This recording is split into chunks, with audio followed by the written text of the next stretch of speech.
One writer called Romans 8:28 a soft pillow for a long night.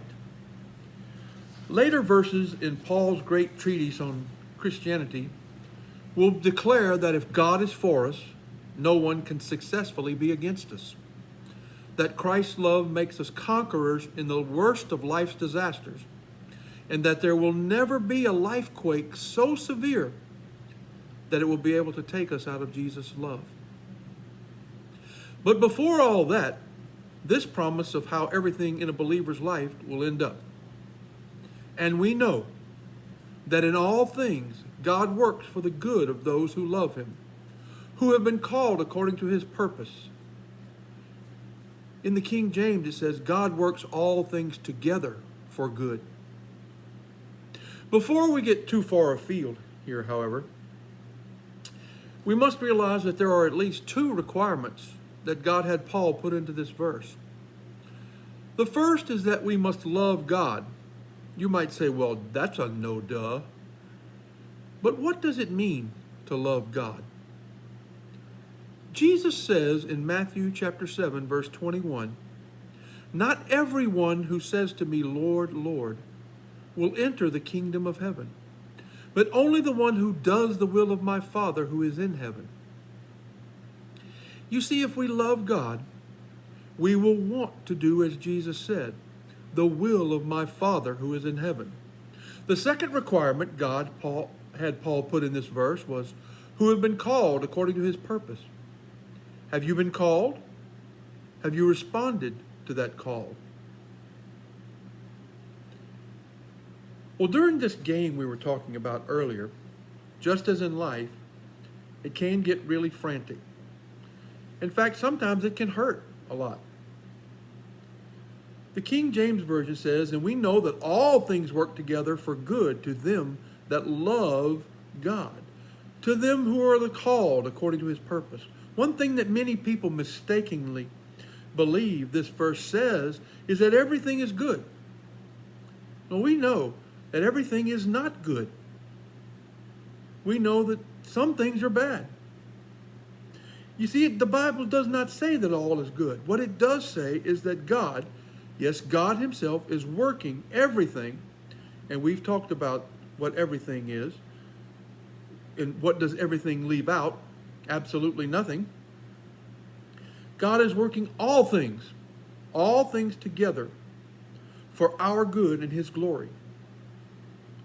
The thrill of the victory, the agony of defeat, the ecstasy, the pain, the gains, the losses, even what the devil is doing to you. Paul talks about one of God's everythings that he prayed to have removed in 2 Corinthians 12, 7b. He says, therefore, in order to keep me from becoming conceited, I was given a thorn in my flesh, a messenger of Satan to torment me. Paul's thorn in the flesh, in and of itself, wasn't a good thing. It hurt him, it frustrated him, and the Bible says it was a messenger from Satan.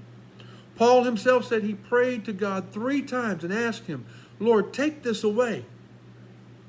And Paul said, God told him, no, in your weakness, my strength is made perfect.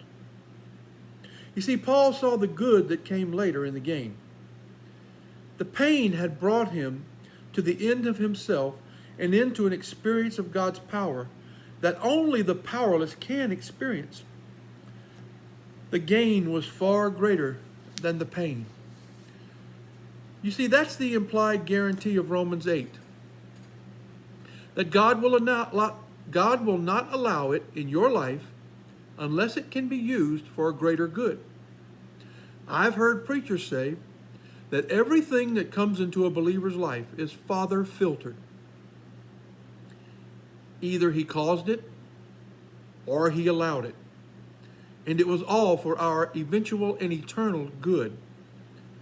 No matter how hard this current situation is to understand, no matter how almost unbearable the pain is, it's possible for us to keep going with this unexplainable sense of peace and well-being.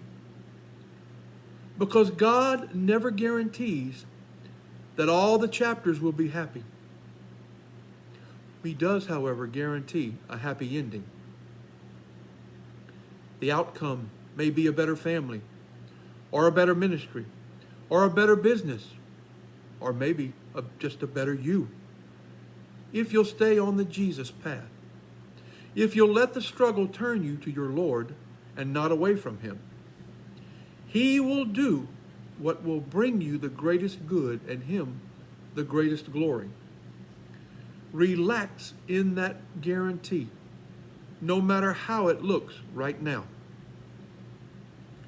As the pressure and the frenzy and the chaos increase all around you, you'll be able to sit there with this wonderful inner calm, saying, because of your sovereign Lord, I know how this is going to end.